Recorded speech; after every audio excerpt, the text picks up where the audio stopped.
Hello friends, எல்லாரும் எப்படி இருக்கீங்க? நல்லா இருக்கீங்களா?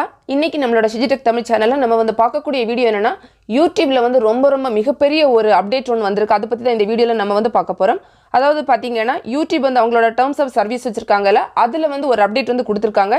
இது வந்து பாத்தீங்கன்னா YouTubeோட ஆபீஷியல் blogலயே அவங்க வந்து சொல்லிருக்காங்க. அது என்னன்னு பார்க்கலாம். அதாவது இவ்வளவு நாளையும் வந்து பாத்தீங்கன்னா நம்ம ஒரு சேனல் வந்து YouTubeல தொடங்குறோம் அப்படினா நம்ம வந்து 4000 வாட்ச் ஹவர்ஸ் அதே மாதிரி 1000 சப்ஸ்கிரைபர் ரீச் பண்ணதுக்கு அப்புறமா நம்ம என்ன பண்ணுவோம் மானிடைசேஷன் வந்து அப்ளை பண்ணுவோம். அந்த மாதிரி அப்ளை பண்ணி அது நமக்கு மானிடைசேஷன் வந்து ஓகே ஆயி அவங்க எனேபிள் பண்ணி கொடுத்தா மட்டும் தான் நமக்கு என்ன வரும் நம்மளோட வீடியோக்கள்ல வந்து விளம்பரங்கள் வந்து வந்துகிட்டு இருக்கும். இது இல்ல அப்படினா நமக்கு வந்து நம்மளோட வீடியோக்கள்ல ஒரு சிலதுல வந்து ஏதாவது ஒரு claim இருந்துச்சு காப்பிரைட் claim இருந்துச்சுனா கூட நமக்கு வந்து சம்டைம்ஸ் விளம்பரம் வரும். பட் அந்த விளம்பரத்தோட அந்த ரெவென்யூ வந்து நமக்கு வராது.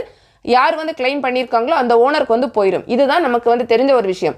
இப்போ வந்திருக்கக்கூடிய இந்த புதிய அப்டேட் என்னன்னா யாராவது ஒருத்தங்க புதுசா ஒரு YouTube சேனல் ஸ்டார்ட் பண்ணாலும் உடனே வந்து அந்த சேனல் வந்து பாத்தீங்கன்னா விளம்பரங்கள் வரதுக்கு நிறைய வாய்ப்புகள் இருக்கு. விளம்பரங்கள் வந்து அவங்க எல்லா சேனல்லையுமே இனிமே வந்து கொடுப்பாங்க அப்படினு சொல்லிருக்காங்க. அதாவது பாத்தீங்கன்னா 2021 மிட்ல இருந்து இது வந்து ஸ்டார்ட் ஆகுறதா சொல்லிருக்காங்க.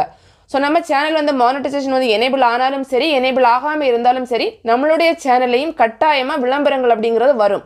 ஆனா இதுல என்ன ஒரு பெரிய விஷயம் என்னன்னு பாத்தீங்கன்னா நம்ம சேனல் வந்து மானிடைசேஷன் வந்து எனேபிள் ஆன ஒரு சேனல் அப்படினா அதுல வந்து ரெவென்யூ வந்து நமக்கு வந்து கொஞ்சம் தருவாங்க கொஞ்சம் வந்து YouTubeல எடுப்பாங்க. அதுதான் நமக்கு நடந்துகிட்டு இருக்கு.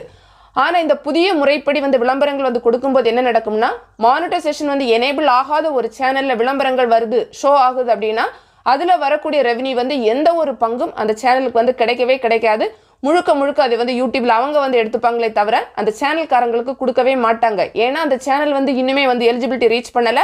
சோ அவங்க வந்து அந்த பார்ட்னர்ஷிப் அந்த ப்ரோகிராம்ல வந்து அக்ரிமெண்ட்ல ஓகே ஆகாததனால அவங்களுக்கு அந்த ரெவென்யூ நாங்க கொடுக்க மாட்டோம் அப்படிங்கறதையும் தரவா வந்து சொல்லிருக்காங்க. சோ இதனால வந்து பாத்தீங்கன்னா நமக்கு எந்த பயனும் இருக்குமான்னு கேட்டிங்கனா எனக்கு தெரிஞ்ச வரை எந்த ஒரு பயனும் உள்ளது மாதிரி தெரியவே இல்ல. பட் விளம்பரங்கள் அப்படிங்கிறது எல்லா சேனலுக்குமே வரும். அதுதான் வந்து அதுல சொல்லிருக்காங்க. இது வந்து பாத்தீங்கன்னா 2021 பாதியில இருந்து நமக்கு வந்து வர ஆரம்பிக்கும் அப்படிங்கறதே சொல்லிருக்காங்க. இது வந்து ரொம்ப ஒரு பெரிய அப்டேட் அப்படினு சொல்லலாம் YouTubeல. இன்னும் இதே மாதிரி என்ன பெரிய அப்டேட் எல்லாம் வர போகுது அப்படிங்கிறது நமக்கு தெரியல. நம்ம வெயிட் பண்ணி பார்க்கலாம். இந்த வீடியோ உங்களுக்கு பிடிச்சிருந்தா லைக் பண்ணுங்க. உங்களோட ஃப்ரெண்ட்ஸ்க்கு வந்து ஷேர் பண்ணிக்கோங்க. மேலும் பல வகையான YouTube சம்பந்தப்பட்ட தகவல்களுக்கு நம்ம சேனல் Shiji தமிழ் சேனலை மறக்காம சப்ஸ்கிரைப் பண்ணிக்கோங்க. Thanks for watching. நன்றி, வணக்கம்.